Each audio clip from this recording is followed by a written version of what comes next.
Chers amis téléspectateurs, merci infiniment de votre fidélité sans cesse renouvelée à votre chaîne préférée, AfroWeb TV, et bienvenue dans ce numéro de votre émission qui ira à la connaissance et au savoir, puisque nous sommes toujours à la recherche de ce savoir et ce sera avec un habitué de cette maison qui nous fait l'honneur et la gentillesse d'accepter notre invitation. Vous savez déjà donc celui dont je parle, on le reçoit par duplex depuis l'Europe et ça fait plaisir de l'avoir en duplex dans nos studios. Et Monsieur Kag Sanusi, auteur que celui qu'on connaissait également sur le terme vice-président Europe au Conseil des Togolais de l'extérieur, qui nous fait la gentillesse d'accepter notre invitation. Mais il a beaucoup de casquettes. Donc, Monsieur Sanusi, bonjour, comment est-ce que vous allez? Bonjour, monsieur Benigan. Merci, je vais très bien. J'espère pareillement pour vous et pour nos auditeurs. Nous allons très bien. Merci infiniment d'avoir accepté notre invitation. Je rappelle que vous êtes auteur de l'ouvrage Agama, l'art de gouverner et expert en gestion de conflits, un manuel qui a marqué cette année 2022 et qui a fait son apparition, que vous avez dédicacé à Lomé, ici aussi en Europe. Et nous espérons vous avoir aujourd'hui aussi aux États-Unis pour une dédicace spéciale de cet ouvrage qui fait bon ménage d'ailleurs, qui est en rupture de stock déjà sur Amazon. Alors, Monsieur Sanusi, dites-nous, c'est quoi et que veut dire Agamate?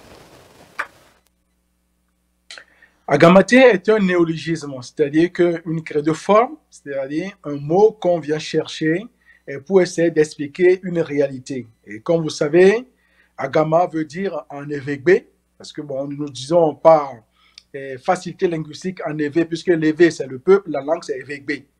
Donc Agama qui veut dire le caméléon, et le travail qui est fait autour du caméléon nous a amené donc à concevoir cet outil pour notre gouvernance individuelle et collective, pour notre pratique managériale individuelle et collective. Et donc, partant de là, par rapport aux différents enseignements de cet ouvrage, il nous a semblé pertinent de pouvoir trouver un mot qui nous permette d'aller plus en profondeur. Et la création du mot agamate, qui veut donc dire toute l'art que nous mettons à notre disposition pour assurer la gouvernance ou le management de nos vies, de nos entités, de nos organisations, en s'appuyant sur les sagesses du caméléon. Donc voilà ce que ça veut dire agamate. Et du coup, c'est une disposition personnelle, collective, à faire en sorte que nous puissions, dans nos pilotages, avoir tout ce qui concerne la vision, l'humilité, la précision, l'adaptation, la célérité et les qualités que nous trouvons dans Agama, et d'où la naissance du mot agamate.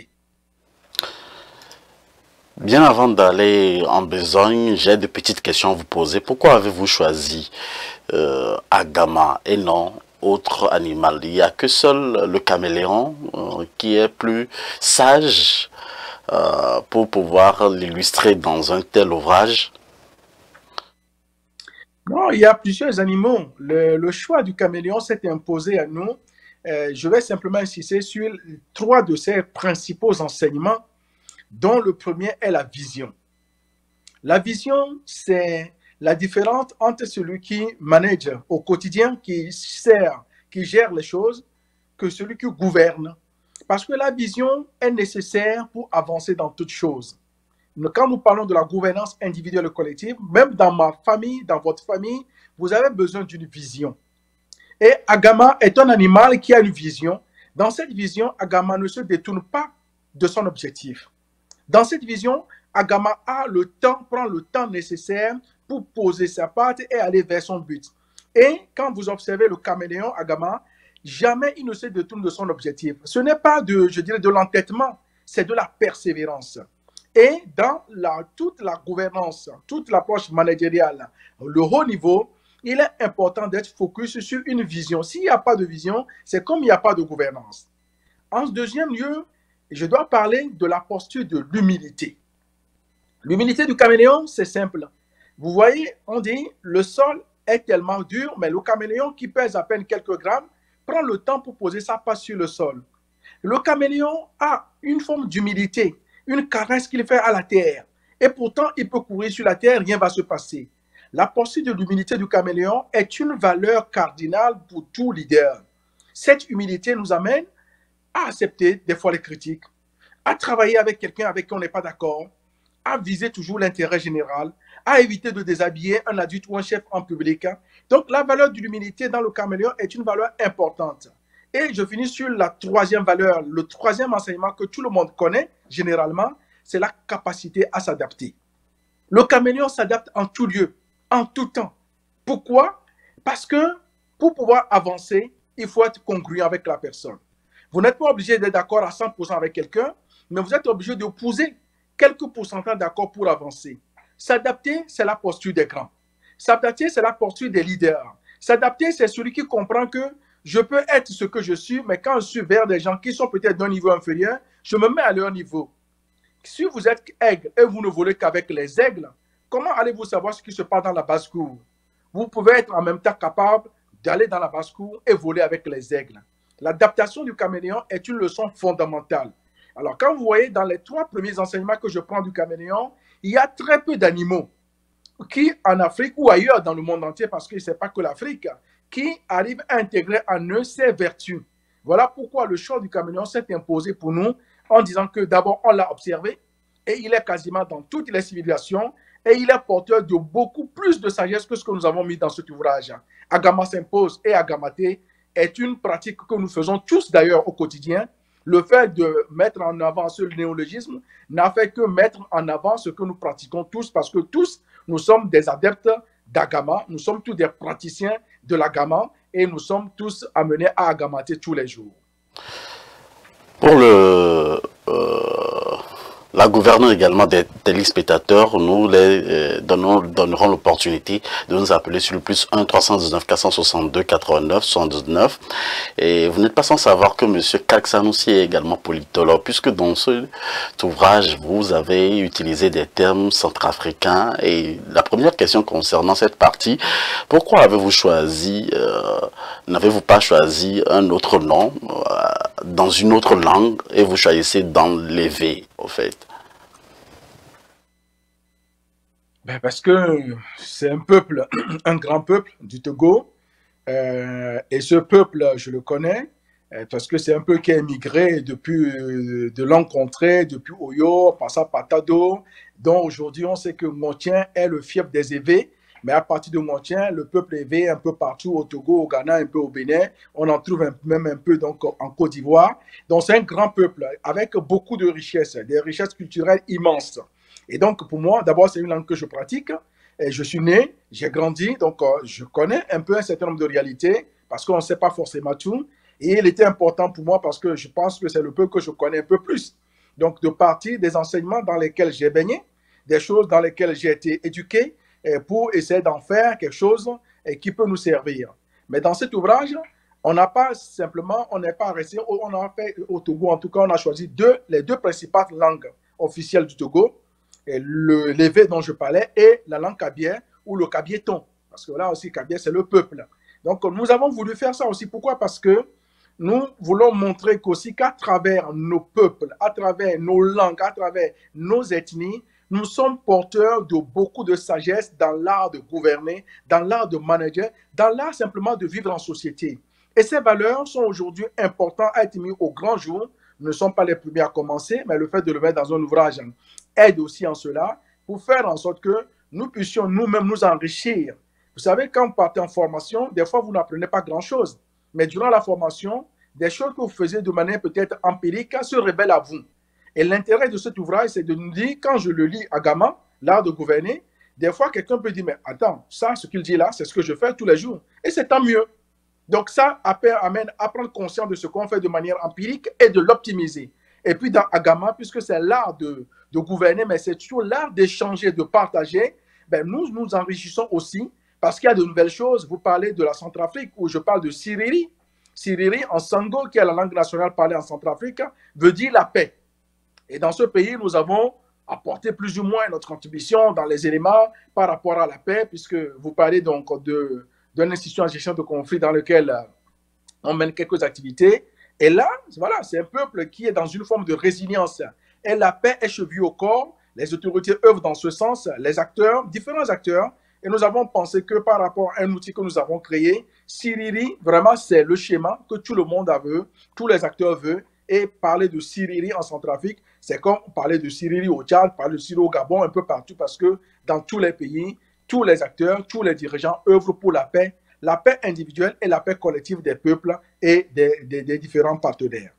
Je vais faire une petite digression, M. Kak Sanoussi. Quel est le plus que votre ouvrage apporte à la littérature africaine? Ça, j'en sais rien.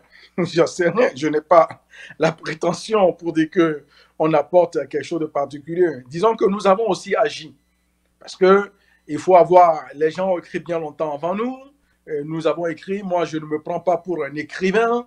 J'ai eu envie d'écrire, j'ai écrit. Et puis, je n'étais pas le seul à écrire. Dans le livre, j'ai invité d'autres personnes pour m'appliquer à moi-même la sagesse africaine qui veut que la connaissance ne doit pas être épuisée à une seule source. Il faut la diversifier.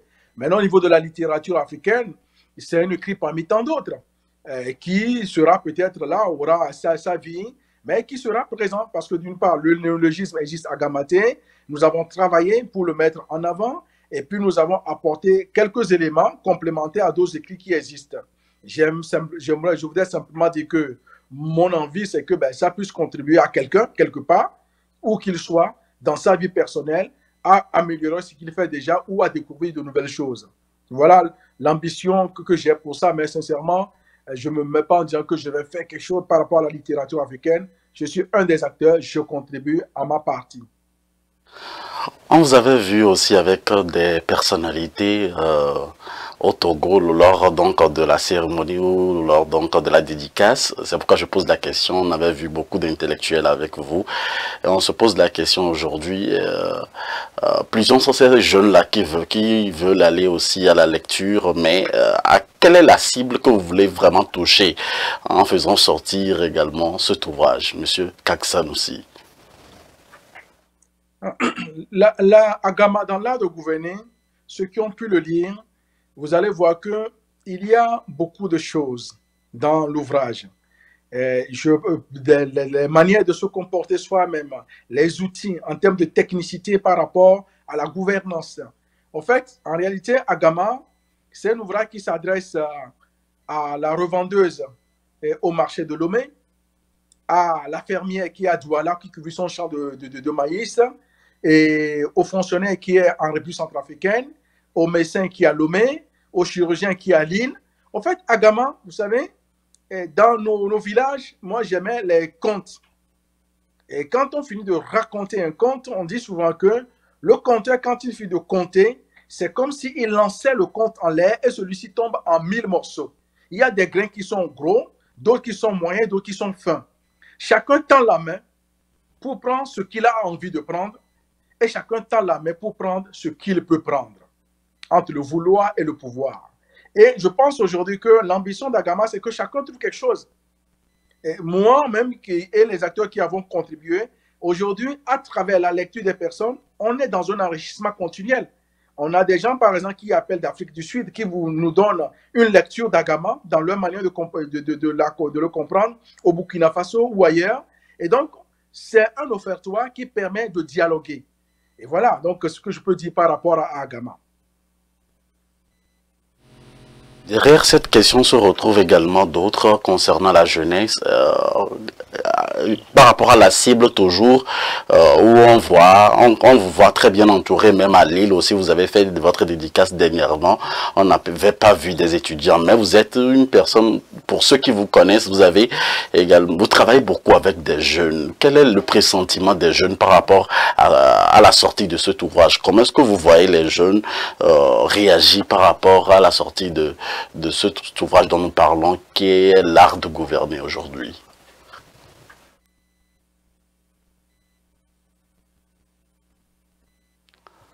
On a un petit souci. Oui, voilà, vous nous avez écouté. C'est très important par rapport aux jeunes, parce que les jeunes ne sont pas l'avenir d'un pays, les jeunes sont le présent et l'avenir. C'est très important, c'est le présent et l'avenir. Et on a vu dans certains pays des jeunes, quand il y a des difficultés, les jeunes sont les premiers. Et les jeunes sont peut-être aussi embrigadés par ailleurs. Il y a des pays dans lesquels on est intervenu, on a vu. La culture d'Agama nous apprend beaucoup de choses, notamment pour la jeunesse. L'une des premières des éléments qui me plaît à dire, c'est que le fait d'avoir la pensée centrale, de comprendre qu'on n'est pas obligé d'être d'accord à 100% pour avancer, de comprendre que, par exemple, nous disons dans Gamma que un chef ne se déshabille pas en public, un adulte ne se déshabille pas en public. C'est une valeur fondamentale de la culture africaine. Quand on dit, qu'est-ce que ça veut dire? Cela ne veut pas dire qu'on ne peut pas critiquer un chef. Cela ne veut pas dire qu'on ne peut pas critiquer un adulte. Cela veut dire que nos cultures nous donnent un code. Si vous êtes avec votre chef d'entreprise, votre manager, et en réunion publique, il fait une erreur, et que vous le mettez à nu devant les gens, autant vous avez raison sur la forme, le fond, autant vous avez automatiquement tort. Je veux dire par là que la jeunesse doit être instruite. Vous savez qu'un jeune qui est instruit à l'art de la diagonale, c'est-à-dire que construire des diagonales, avoir le dialogue, la réflexion, la réflexivité, la tempérance, donc un jeune qui est instruit à ne pas rentrer dans des conflits, est un jeune, quand il devient adulte, va beaucoup prospérer dans ce sens. Et ça demande aussi la culture de l'éthique. Ne pas vouloir vouloir des gains tout de suite et tout de suite. Donc, comprendre que pour se coucher, il faut d'abord s'asseoir. Un pas vient après un autre pas. Donc, la jeunesse trouve un élément, des éléments, je dirais, fondamentaux dans cet ouvrage pour la construction personnelle, pour se préparer et aussi dans l'art d'entreprendre. Puisque dans Agama, l'art de gouverner, il y a aussi l'art d'entreprendre pour se réaliser soi-même. Voilà pourquoi la jeunesse est très importante et je le dis encore, la jeunesse n'est pas l'avenir, elle est le présent et l'avenir de tout pays et de toute organisation. Et effectivement, c'est une problématique qui me tient à cœur, tant ma vie professionnelle que dans les vies associatives ou donc et diasporiques que nous menons.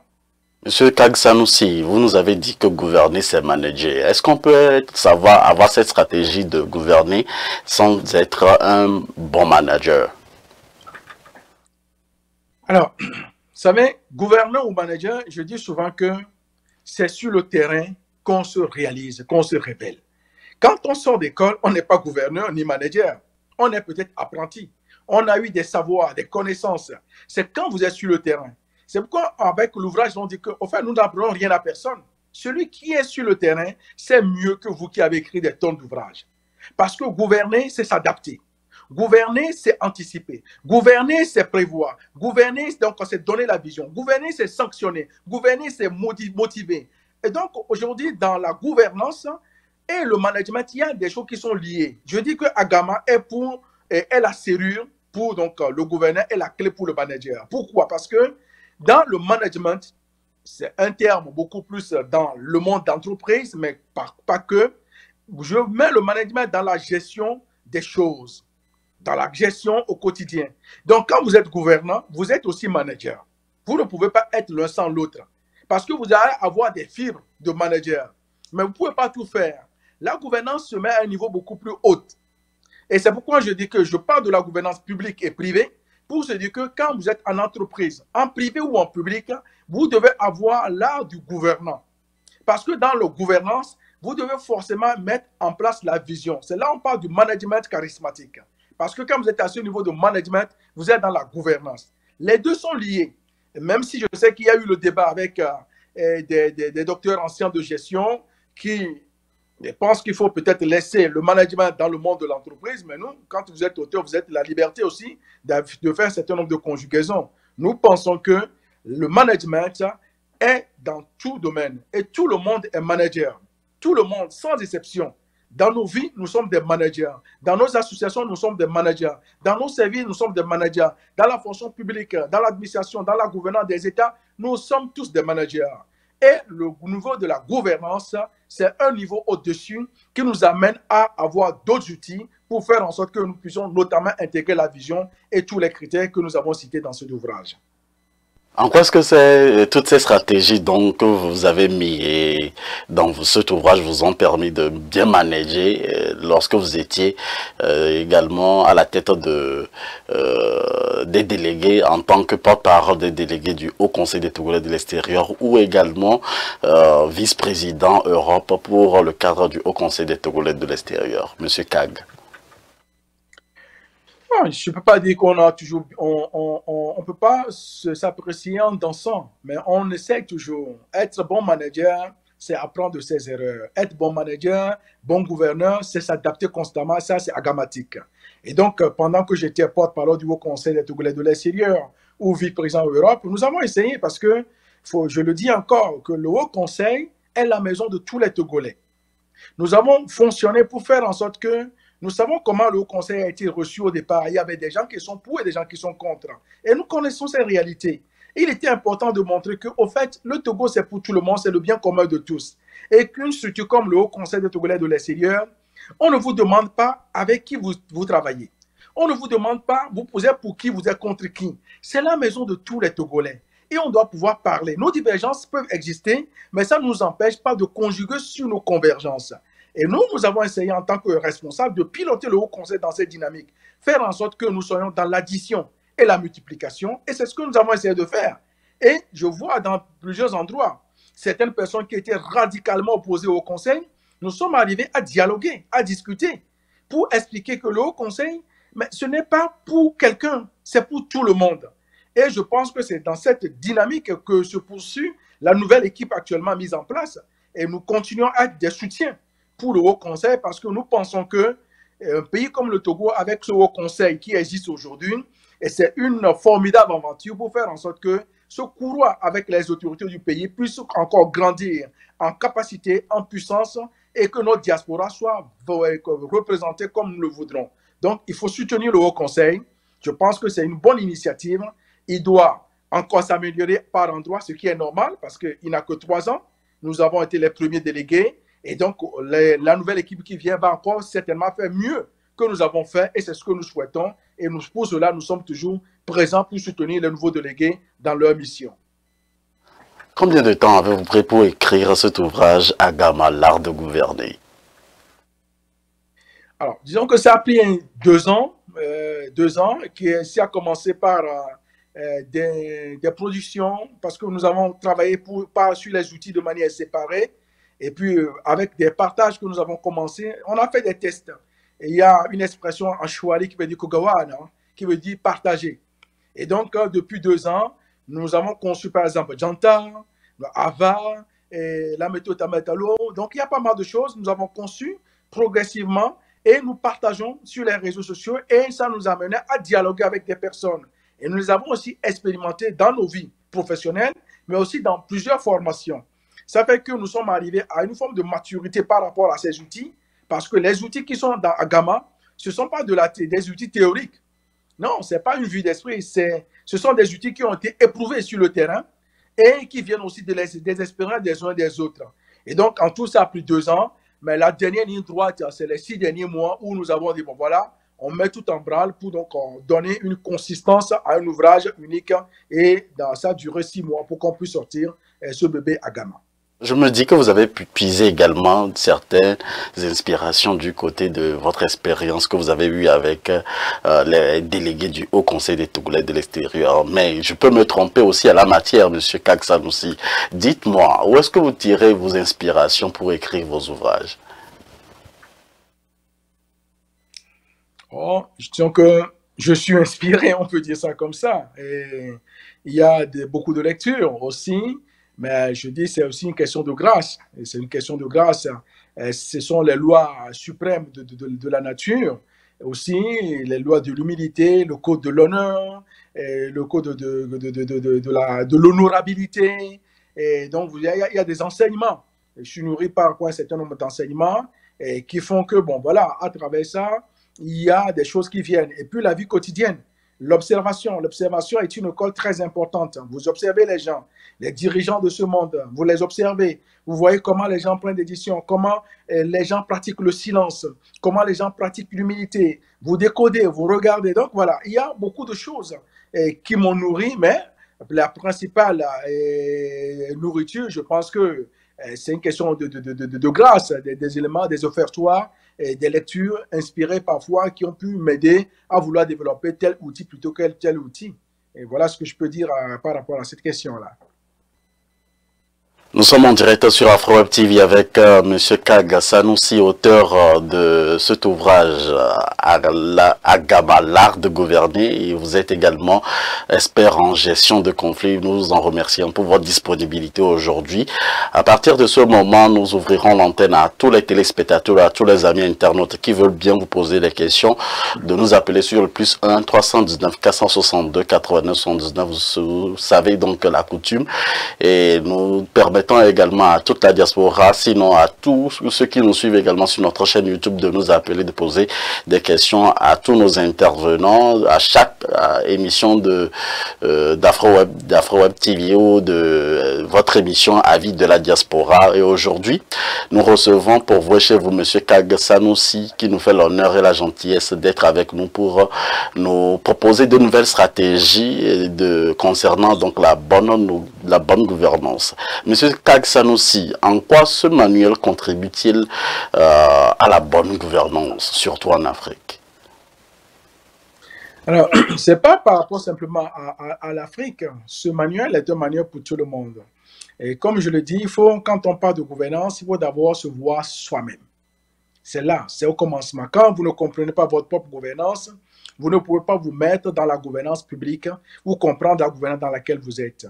Alors, on m'a posé déjà la question, et c'est par rapport à l'Afrique. Non, pourquoi par rapport à l'Afrique? Parce que les outils sont des outils universels. Les valeurs sur lesquelles nous sommes fondés sont des valeurs universelles, même si nous avons emprunté au peuple éveillé, au peuple kabien, au peuple centrafricain. Et donc, il n'empêche que nous parlons à l'universel. Donc, c'est vrai pour tout le monde. Vous êtes à Bangladesh, quand on parle de l'humilité, mais ce n'est pas plus important en Afrique qu'en Bangladesh. Quand on parle du fait que un chef ou un adulte ne se déshabille pas en public, c'est valable en Afrique, c'est valable également en Bangladesh. Quand on parle de l'adaptation, c'est valable en Afrique, c'est valable en Europe. Donc, au fait, ce que je veux dire par là, c'est que l'amélioration de la gouvernance, ce n'est pas un diktat. C'est dans la pratique au quotidien.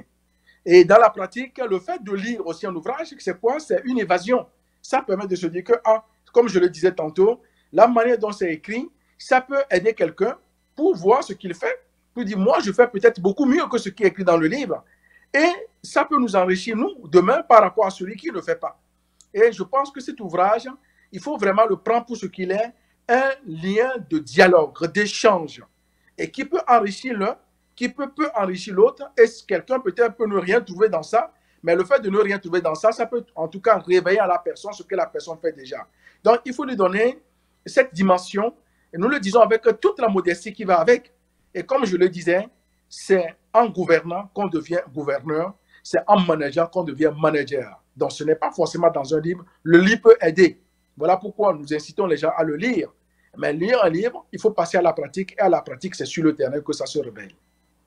La pratique, c'est sur le terrain. Vous avez également beaucoup d'expérience sur le terrain et je rappelle que vous êtes expert en gestion de conflits. Et quelles sont les difficultés que vous avez rencontrées en tant qu'expert que vous pouvez partager avec des téléspectateurs qui nous suivent en ce moment et qui peuvent les aider? C'est vrai que vous en avez déjà parlé dans votre livre Agama, l'art de gouverner, mais quelles sont les difficultés réelles sur le terrain que vous aviez rencontrées?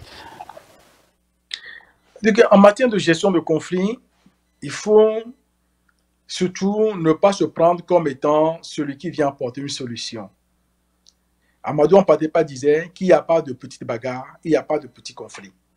Le conflit, il faut le gérer. Mais quand vous ne le gérez pas, il vous gère. C'est le premier enseignement. Parce que celui qui fait l'autruche face à un conflit, le conflit finit par le gérer. Et donc, les difficultés auxquelles on peut être confronté parfois, c'est que les gens peuvent penser que quand vous intervenez quelque part, vous allez apporter la solution. Parfois, on n'apporte pas la solution. On permet simplement une petite transformation. Et c'est pourquoi, moi, je dis parfois, il y a des expériences que je ne peux pas forcément citer ici. Et si vous arrivez à faire en sorte que pour epsilon, 0,01%, vous permettez à quelqu'un de se sentir bien, vous avez réalisé de grandes choses. Sur le terrain, le conflit est plusieurs. Parce qu'il faut comprendre qu'il y a plusieurs niveaux de conflit. Le conflit, quand il est latent, c'est-à-dire que le conflit n'est pas encore arrivé, mais il est là. On sent qu'il y a quelque chose qui ne va pas. Vous êtes déjà en période de conflit. Et ces conflits sont difficiles à gérer parce que les gens ne prennent pas forcément conscience qu'ils sont en conflit, parce que le conflit n'est pas éclaté. On regarde, on sait qu'il y a une ambiance malsaine. Les gens ne disent rien. C'est là où c'est dangereux, parce que ça peut partir tout de suite en vrille. Donc, il faut anticiper. D'où l'anticipation, aider à l'expression de ce conflit, à la verbalisation pour pouvoir le gérer. Le conflit est souvent refoulé. C'est ce qu'on voit dans beaucoup d'endroits. C'est-à-dire qu'un conflit qui a existé, qui a été réglé, peut-être bien réglé ou mal réglé,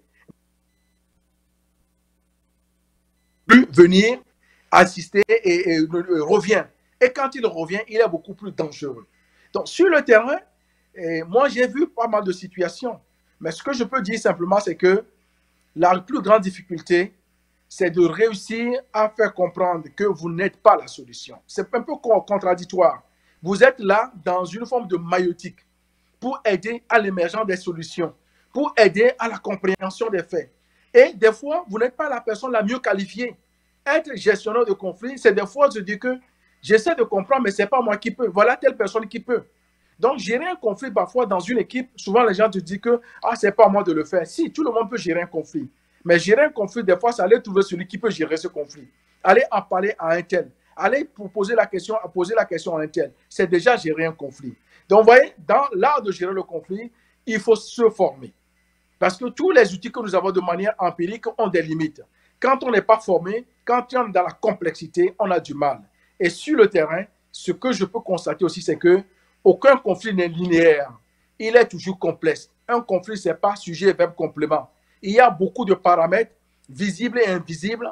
Et quand vous n'avez pas la culture, vous allez passer à côté pensant que vous apportez une solution ou vous aidez à l'émergence d'une solution. Et alors qu'en réalité, vous tapez à côté parce que vous n'avez pas tous les outils en main.